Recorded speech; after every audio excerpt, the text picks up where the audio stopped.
ओम नमः शिवाय। नमस्कार दोस्तों, स्वागत है आप सभी का हमारे YouTube चैनल पर। दोस्तों, आइए सुनते हैं शिव महापुराण की कथा। इतना कहकर ब्रह्मा जी बोले, ही नारद, शिव जी इस प्रकार पार्वती का हठ तथा प्रेम देखकर अत्यंत प्रसन्न हुए तथा उन्होंने अपना यथार्थ मुख्य स्वरूप, जैसा कि नारद जी ने उमा से कहा था, धारण कर लिया। मस्तक पर जटा, गंगा की धारा तथा चंद्रमा विराजमान, ललाट पर त्रिपुंड लगाए हुए, कानों में कुंडल पहने, गोल गोल सुडोल कपोल, तीन नेत्र, नाक तथा ओष्ठ, परम सुंदर हाथ पांव की उंगलियां लाल लाल, इसी प्रकार प्रत्येक अंग प्रत्यंग अत्यंत सुंदर एवं सुभग था। जिस रूप का पार्वती ध्यान कर रही थीं, शिव जी ने उसी प्रकार का रूप धारण कर उनको दर्शन दिए और कहा कि हे पार्वती, तुमने हमारी इतनी आराधना तथा तपस्या की है जितनी आज तक किसी ने नहीं की। तुमको ग्रहण करके हम भी लोक में पवित्र होते हैं। यद्यपि हमारा तप और संयम अत्यंत दृढ़ है, परंतु तुम्हारे तप ने उसे भी हिला दिया। हमने पहले भूतों को, फिर सप्त ऋषियों को तुम्हारे पास भेजा, जिससे तुम्हारे दृढ़ तप की ख्याति संसार भर में प्रसिद्ध हो। तुम क्रोध ना करो, क्योंकि हमने यह सब बातें तुमसे प्रकट होने के लिए तथा परीक्षा लेने के लिए की हैं। जैसा कि कुमार घड़े को संभालने के लिए ऊपर से उसे पीटता है, हमने तुम्हारी भक्ति को संसार की रीति के कारण ही देखा है। तुम समस्त संसार की माता तथा वह देवी हो, जिनके चरण कमलों की सेवा देवता आदि सब करते हैं।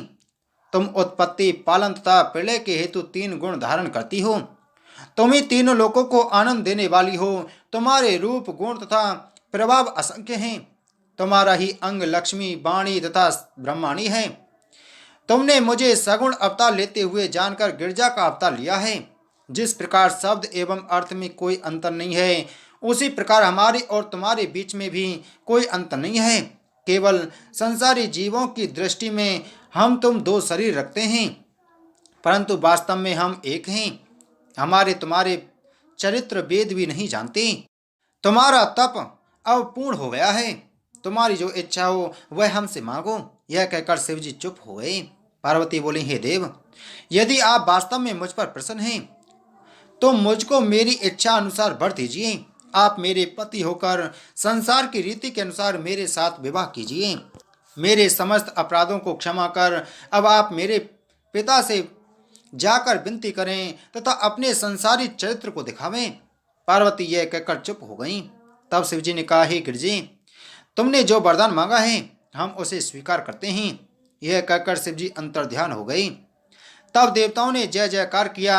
आकाश से पुष्प वर्षा हुई। विष्णु में तथा अन्य देवता गिरजा के चरणों पर आकर गिर पड़े तथा हर्ष के कारण गिरजा की स्तुति करने लगी। जो कोई उस स्तुति का पाठ करता है उसके सब मनोरथ पूर्ण होते हैं। उस स्तुति को सुनकर पार्वती ने सब देवताओं से कहा, हे देवताओं, तुम सब अपने अपने घर जाकर प्रसन्न रहो। मैंने कठोर तप किया है, इसलिए देवताओं के सभी कार्य पूर्ण होंगे। शिवजी ने मुझको वर दिया है कि तुम्हारा कोई कार्य शेष न रह जाएगा। यह आज्ञा सुनकर सब देवता वहां से चले गए तथा गिरजा भी घर जा पहुंची। उस समय जो हर्ष हिमाचल एवं मैना को हुआ उसका वर्णन नहीं किया जा सकता। हिमाचल ने हर प्रकार से आनंद मंगल मनाया तथा अपार द्रव्य दान दिया। यद्यपि गिरजा ने वरदान का वृतांत किसी पर प्रकट न किया, पर वह सब लोगों पर प्रकट हो गया।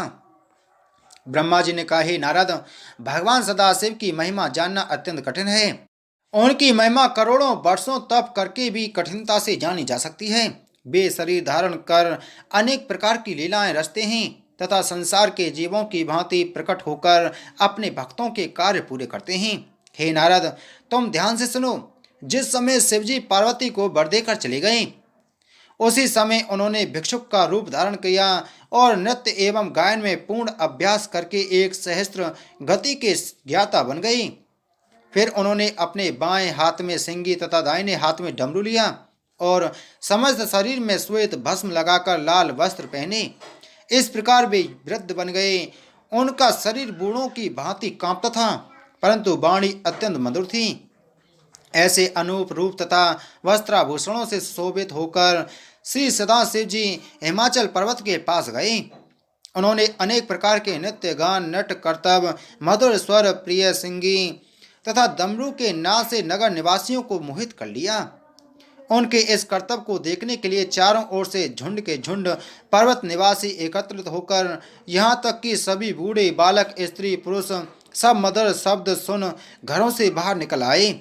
इस प्रकार कोई भी शिव के उत्तमोत्तम ताल एवं प्रिय स्वर सहित राग द्वारा मोहित, बेहबल तथा अधीर होने से शेष न रहा। पार्वती उस आनंददायक स्वर में मग्न हो गईं। वे शिव की मूर्ति का मन में ध्यान कर अत्यंत प्रसन्न हुई तथा उन्होंने अपने मन में शिव की स्तुति की। तब शिव जी कृपालु होकर बैठ गई। जब मैना को चेत आया तब वह योगी को अत्यंत प्रसन्न हो हीरा, पन्ना, मोती, मणि आदि ताल में रखकर देने लगी। परंतु उस योगी ने कुछ न लेकर केवल पार्वती को मांगा तथा फिर नृत्य करने को उठ खड़ा हुआ। यह सुनकर मैना ने अप्रसन्न होकर उसे बहुत डराया, धमकाया तथा इच्छा की कि उस योगी को निकाल दें। इतने में हिमाचल भी वहां आ पहुंचे और वृतांत सुनकर क्रोधित हुए।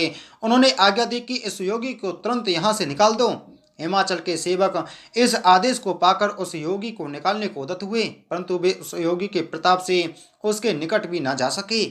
उस समय हिमाचल ने मन में सोचा कि यह कौन मनुष्य है। जब उन्होंने बहुत ध्यान से विचार पूर्वक योगी को देखा तो उन्होंने शिवजी को चतुर्भुजी स्वरूप, सिर पर मुकुट, कानों में कुंडल, पीले वस्त्र पहने हुए तथा जो पुष्प विष्णु पर चढ़ाए जाते हैं उनसे विभूषित देखा। फिर हिमाचल ने उसी समय द्विभुजी मूर्ति इस प्रकार देखी कि वे अपने को गोपों के समान भूषित किए, मुरली हाथ में लिए, चंद्रमा के समान उत्तम किशोर अवस्था को प्राप्त दिखाई दे रहे थे।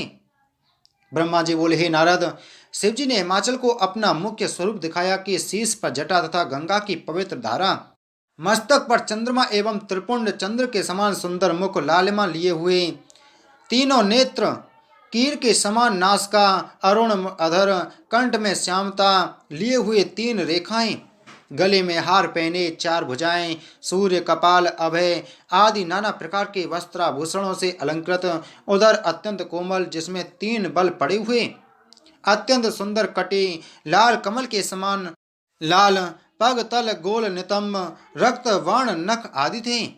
हिमाचल ने ऐसा मनोहर विचित्र स्वरूप देख अत्यंत आश्चर्यचकित होकर जाना कि यह सदाशिव हैं।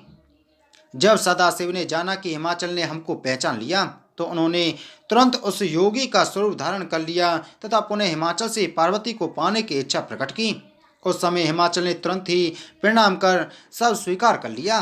कुछ समय पश्चात योगी सब जब अंतर्ध्यान हो गए तब मैना और हिमाचल ने चेत में आकर शिव को सर्वश्रेष्ठ जाना। देवताओं ने भी अपने हृदय में निश्चय ठहराया कि शिव एवं पार्वती का विवाह उनको, समस्त संसार को तथा पार्वती के माता पिता को शुभदायक होगा। इसी इच्छा से उन सभी देवताओं ने हिमाचल के गुरु के घर जाकर उनको प्रणाम किया तथा कहा, हे देव, इस समय शिव के चरित्र से मेनक एवं हिमाचल ने शिव को सर्वश्रेष्ठ समझ लिया है। अब आप वहां जाकर ऐसा प्रयत्न करें जिससे शिव तथा पार्वती का विवाह हो जाए। यह सुनकर गुरु अत्यंत क्रोधित होकर दोनों हाथ कानों पर रखकर बोले, हे देवताओं, तुम बड़े स्वार्थी हो। तुम हमारी यही सेवा करते हो जिससे हमको नरक प्राप्त हो। जो मनुष्य विष्णु, महादेव, ब्रह्मा आदि देवता, ब्राह्मण अपने गुरु, गौ, तुलसी, प्राण, गंगा, वेद माता, गायत्री, वेद एवं दान की निंदा करता है, वह निसंदेह नरक में जाकर असंख्य कल्पों तक दुख तथा कष्ट भोगता है। यदि तुम यह कार्य करना आवश्यक समझते हो तो तुमको चाहिए कि ब्रह्मा के पास जाकर उनसे सहायता मांगो तथा तुम भी अपनी बुद्धि के अनुसार कोई उपाय करो, परंतु अपने मन में शिव के चरणों का ध्यान अवश्य रखो। हमें पूर्ण विश्वास है कि ब्रह्मा, अरुंधति तथा सप्तऋषि के साथ जाकर हिमाचल को समझावेंगे। हमको अपने तपोबल से यह भी पूर्ण विश्वास है कि पार्वती को शिव के अतिरिक्त और कोई प्राप्त नहीं कर सकता। यह कहकर गुरु चुप हो गए। ब्रह्मा जी बोले, हे नारद, गुरु के आदेशानुसार समस्त देवताओं ने हमारे पास आकर अपना मनोरथ कहा। हमने उनसे कहा कि तुम हमें शिवजी की निंदा करना सिखाते हो। क्या अच्छे लोगों का यही धर्म है? भला पिता की यही सेवा करना लड़कों का धर्म है? शिव की निंदा सबको दुख देने वाली है। यह विपत्ति कि जड़ तथा सब प्रकार के आनंद मंगल को नष्ट करने वाली हैं। मैं तुम्हारी इस विषय में कोई सहायता नहीं करूंगा। तुम सब मिलकर शिव के पास जाओ तथा विनय करो, क्योंकि पर निंदा दोनों लोकों में दुखदाई होती है। यह सुनकर वे सब कैलाश पर्वत में जाकर शिव की प्रशंसा एवं स्तुति करने लगी। वे बोले, हे विश्वपति, हिमाचल आपका बड़ा भक्त है। उसने आपको पर ब्रह्म जानकर इच्छा की है कि अपनी पुत्री आपको देकर मुक्ति प्राप्त करें। अस्तु, आप इस प्रस्ताव को स्वीकार करें। देवताओं की यह विनती सुनकर शिवजी हंस दिए तथा उन सबको अत्यंत प्रसन्न कर विदा किया। इसके पश्चात वे अति सुंदर ब्राह्मण शरीर धारण कर, हाथ में श्वेत रत्नों की माला पहने, मस्तक पर तिलक लगा, गले में सालग्राम की मूर्ति डाल, उत्तमोत्तम वस्त्र धारण कर, वैष्णवी वस्त्रों से भूषित हो अति चतुरता से हिमाचल के घर गए। हिमाचल सब परिवार उनके आदर्श के लिए उठ खड़ा हुआ। पार्वती ने उस ब्राह्मण रूप की बड़ी भक्ति से पूजा की। उन्होंने पहचान लिया कि ये शिवी हैं। ब्राह्मण ने आशीर्वाद देकर कुशल क्षेम पूछा। तब हिमाचल ने उनसे पूछा, हे महात्मन, आप कौन हैं तथा किस कार्य से आए हैं? ब्राह्मण रूपी शिवजी ने उत्तर दिया, मैं ब्राह्मण हूँ और पर्यटन करता रहता हूँ। मैं अपने गुरु की कृपा से तीनों लोकों को पहचानता तथा सब बातों को जानता हूँ। मन से तीनों लोकों में कोई काम करता है, मैं उसे अपने मन से ही जान लेता हूँ। ब्राह्मण ने कहा, हे राजन, तुम्हारी यह प्रबल इच्छा है कि पार्वती का विवाह शिवजी के साथ हो। मैं तुम्हारे भले के लिए कहता हूँ कि तुम ऐसी रूपवती गुणवती कन्या को ऐसे बुरे एवं निर्गुण व्यक्ति को क्यों देते हो, जिनकी सेवा संपूर्ण सृष्टि देवता मुनि दैत्य सिद्ध आदि सब करते हैं। उन विष्णु के ही साथ इसका विवाह करना उचित है। इस विषय में तुम अपने भाई बंधुओं से परामर्श ले लो। यदि तुम यह कहते हो कि पार्वती को शिव के अतिरिक्त अन्य पति स्वीकार नहीं, तो यह बात स्पष्ट है कि रोगी को कुपथ्य ही भाता है, कोई गुणकारी औषधि रुचिकर नहीं लगती। यह कहकर ब्राह्मण रूपधारी शिव वहां से चल दिए। उस समय हिमाचल नेत्रों से दुख और चिंता के अश्रु बह चले। तब मैना ने हिमाचल से कहा, हे स्वामी, मेरी बात सुनो, जो अंत हो अच्छी फलदायक होगा। आपको यही उचित है कि सब पर्वतों को बुलाकर उस ब्राह्मण के कथन के विषय में अवश्य पूछें, क्योंकि उसकी बातें सुनकर मुझको बड़ा संदेह हुआ है। जब तक यह बात स्पष्ट न होगी, मुझे बहुत ही भय बना रहेगा। आप भी ब्राह्मण की बातों पर अच्छे प्रकार विचार करें। यदि ऐसा ना किया तो मैं या तो घर त्याग कर वन में जा रहूंगी या विष खाकर मर जाऊंगी। मीना यह कहकर अत्यंत कुपित होकर पार्वती को साथ ले कोप भवन में जा बैठी। हिमाचल मीना का यह चरित्र देख अत्यंत दुखी हुए तथा उसके पास जाकर अनेक प्रकार से समझाने लगी। उन्होंने समझाते हुए कहा कि तुम इस प्रकार कोप भवन में क्यों पड़ी हो। फिर हिमाचल बड़े आश्चर्य में पड़कर सोचने लगे कि शिव ने यह चरित्र कैसा किया। बोलो शिव महापुराण की जय। बोलो शिव शंकर भगवान की जय।